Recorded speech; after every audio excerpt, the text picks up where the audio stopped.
What is up, KB Squad, and how's everybody doing, guys? We have a very interesting video by Shane Dawson, which is called Waking Up During Surgery, Anesthesia Awareness.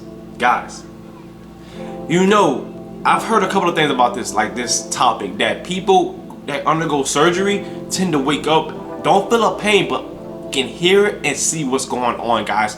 That has to be the most horrific thing, to see your body being operated and be aware without feeling any pain. But yeah, guys, if you guys haven't pressed the subscribe button, what are you waiting for? Press the subscribe button whenever you do so. So not further ado, enough talking, let me shut up. So let's get to the video. Alright guys, this video contains graphic descriptions of surgery and is very intense and might make Hey, what's up you guys? Yes, today we're going to be doing another creepy video. But actually today's video is not just creepy. It involves one of the most terrifying experiences a person can ever have. Imagine you're going into the hospital to get surgery. Now the doctor invites in the anesthesiologist who is going to be putting a needle in your arm and filling you with drugs that will put you to sleep. They tell you to start counting backwards, and as you do, you slowly drift away. Now they're wheeling you to the operating room and you're completely unconscious. They take your body and they put you on a cold steel table where they're going to cut into you. As the doctors are preparing to do surgery, you start to hear things. And you start to hear them talking about the surgery. And you wonder, wait a minute, am I supposed to be hearing any of this? I thought I was supposed to be unconscious. I thought I was just going to wake up and the surgery was going to be over. Then the doctor takes the scalpel and it gets closer and closer to your skin. And then you feel him cut into your body. What? You feel every inch of it. You start screaming, I'm awake, I'm not unconscious, please stop cutting into me.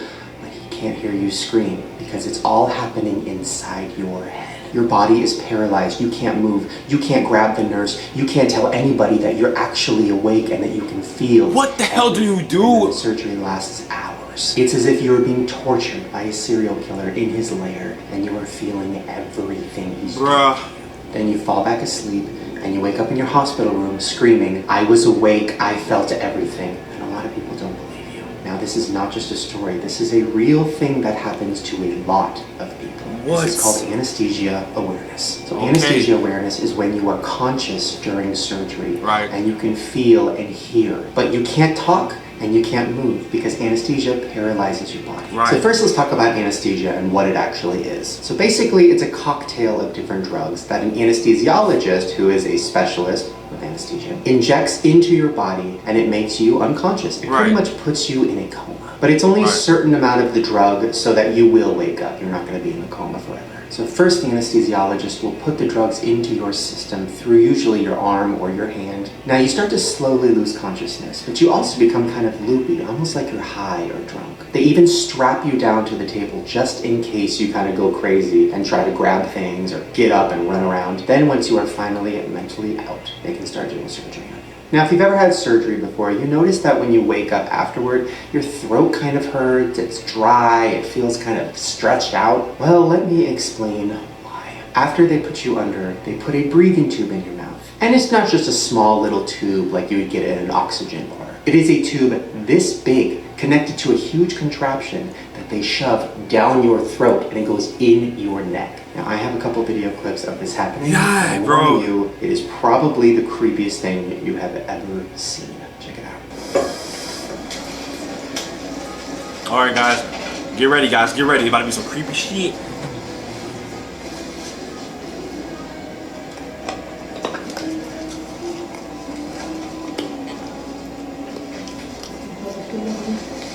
That wasn't so bad. I know. Literally I know. horrifying. It looks like she's dead. Yeah, that was a big thing, but I thought it was gonna be like a big ass straw or something. With videos of people getting not too bad. I don't know why, but I watched like all of them. Here's another clip of the same thing happening to a different person. This one fucks me up even more because she actually looks dead and her eyes are still open. Watch.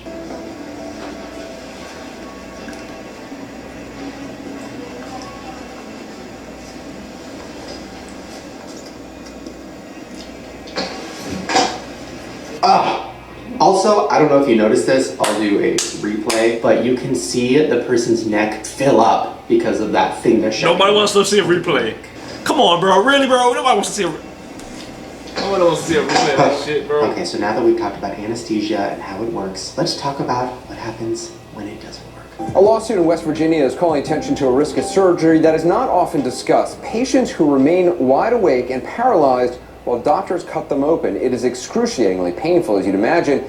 It's also more common than you might think. So they did a study on this, and it showed that 1 in 700 people can experience anesthesia awareness. And that's a lot. Like, it's not just something that is super rare, that has only happened to a few people in history. 1 in 700. That means in your high school, if all of you guys were to get surgery, like 4 of you guys would get it. Those are terrifying odds. Yeah. And the fact that this is happening and nobody's talking about it is crazy to me. Now, there are certain machines that can be used to help prevent this, usually like brain monitoring machines. But these brain monitoring machines that are in some hospitals are only in 17% of hospitals that do surgery. What? And those machines are what are detecting your brain function and what's going on in there. That's crazy. If the anesthesiologist sees that there's peaks or there's something going on, they know that, oh no, you're conscious, let me give you more anesthesia, let me knock you out. But if there isn't that machine, then you can't do that.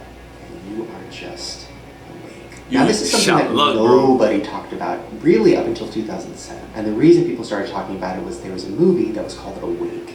And that came out in 2007. It was starring Hayden Christensen. And just the trailer alone gave me fucking chills. What? Am I supposed to be asleep right now? Everyone ready to get started here? I can still hear you. Ready as I'll ever be. Wait, something's wrong. I didn't even watch that movie. I couldn't. Now, after this movie came out, a lot of people came forward and told their stories of their anesthesia awareness. And they were afraid to do that because a lot of people think it's fake. A lot of people think they're being dramatic or that they dreamt it. Well, when you watch these people tell their stories, you know that they are not lying. It just goes on, and you're screaming inside your head. I know, it's fucking heartbreaking.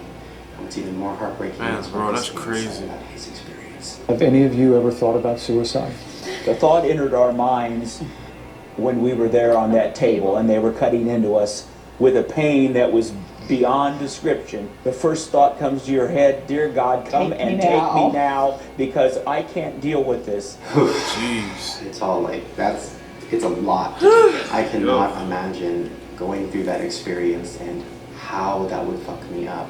It's just unimaginable. Well, as I was doing research for this video and I was watching like a lot of people talk about their experiences, I found this story time video that fucked me up. It's a YouTuber named Katrina Sherwood, and her video about her experience of anesthesia awareness was the most intense video I've ever watched. I cried, I screamed, it was a lot. So after I watched that video, I have never been more terrified and emotional than I was when I was watching her storytime video. So I thought it might be interesting if I interviewed her about her experience and asked her more questions. Check it out. Okay guys, I'm here with Katrina and we are going to talk about her experience with anesthesia awareness. So, I don't even know where to start. First, let's kind of give a small breakdown of what exactly happened to you when you were getting your surgery. In a nutshell, basically, from the point when they introduced anesthesia, they sort of start slow, they give you some sedatives, they try to relax you, and then when they get you back in the ER, hopefully at that point, once they got you on the table, you're unconscious after. And I remember making noise because I was upset that Kesha came on the radio. And someone looked under the paper towel at me and they realized, I was still awake. And so I could tell that they gave me more medication by what they said and what they did. And then after that, I was still conscious, but paralyzed. And after that, they started to prep me for surgery. They had to insert arterial catheters in both my arm and my neck. And the one in my neck went down into my heart. And I think that was a pretty disturbing process because when they put something into your heart, it doesn't quite beat. Hold on. It just sort of shakes. Wait.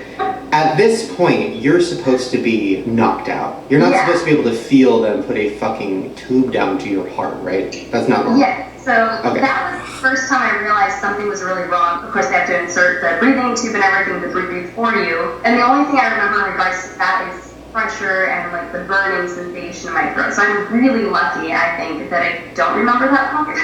Probably because it was too traumatic. But I do remember, when they started to cut into my arm, knowing that something was really wrong and trying to make noise and, trying to move. Then they got the catheters inserted and they started to do the incisions in my abdomen. I had a pheochromocytoma, which is a tumor on top of your adrenal gland, and your adrenals are on top of your kidneys. So to get to the kidneys, they sort of have to, and they did this laparoscopically, so they insert two tools to actually do the surgery. So they started to cut into my abdomen. While they cut, they're also cauterizing. So the tools are burning your flesh to make sure that you're not going to bleed out, and it, you know, it closes up any capillaries or anything like that to make it safer. But while your flesh is burning, you can smell it, which is something that I never even imagined happened in surgery. It's something you just never think about, like what does surgery smell like. But while you're smelling it, you're also kind of tasting it. And in case you're wondering, burnt flesh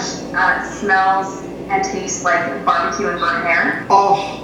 So then I was also nervous because I'm like, okay, I'm under anesthesia. I've got this tube in my throat. People die from vomiting while they're under anesthesia, which is why you don't eat or drink before surgery. So I was focusing on like, okay, don't vomit, because you're gonna die. And I remember being really focused on that for a while there. They, in order to get to my kidney, because they're kind of in the back of your body, they have to move your stomach and your liver out of the way. So they put scoops in and they kind of move them to the side. And I became very aware of like being this flesh bag of guts at that point, because the pain, most of the pain was on the surface. It was in the incisions and where the tools were inserted. But I'm not super familiar with this, but I guess your organs inside don't have the same types of nerve endings. So I would feel a lot of pressure, you know, when they're like swimming through my body. Oh my God. Like literally they're in your guts, moving organs around, and you can feel, I don't know how many people in the whole world have ever felt what it feels like for their organs to be moved. Probably not that many. When they were cutting into your stomach, what did that feel like? What did it feel to have them cutting and burning into you? It felt like I was being stabbed. If you've ever had like a severe burn, it really does feel like that. But it also feels like something is being plunged into your gut, because they're cutting through all of these layers of flesh all at the same time. And luckily, I think the smell of it was so startling, it took away some of the pain. And once they did the incisions and inserted the tools, that was like the bulk of the pain. And then occasionally, like a tool would get moved, and that would be really painful. Boy, Shane is going crazy.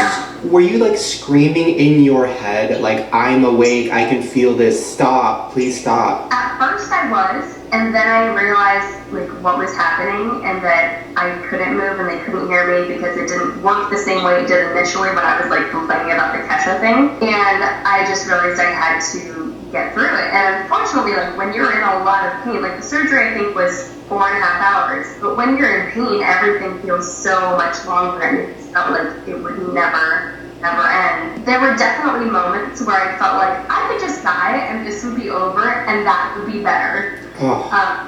Now, okay, so after that happened, you wake up from surgery, you're happy that you're alive.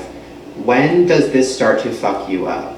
Like, you have to go to therapy, you have to deal with this, you told your family and friends, how did that happen? It wasn't until the first night I started to have these flashbacks, and it didn't make sense to me for the next couple days. And it wasn't until I got home, or at my parents' house to recuperate, that I started to think, okay, maybe this really did happen. And part of me was afraid that people would just think I was crazy, that I was imagining it, because this is so absurd and it's so rare, and it's not something that you really imagine can actually happen. Well, thank you so much for talking. I'm gonna end the video right there. The full video will be in the description box below, guys. Man, that's some crazy stuff, guys. I just hope I never have to go undergo surgery like that serious that I needed anesthesia. But man, that right there, I can't take it, guys. I don't want to wake up. I don't want to be that 1 out of 700 to wake up, guys. Can't handle it, guys. I hope I didn't make you guys too weary with this video. But if you guys like this reaction, give it a thumbs up. Press the subscribe button for more videos. Leave your requests in the comment box below. Follow my social media in the description box below. KB Squad, I love you guys.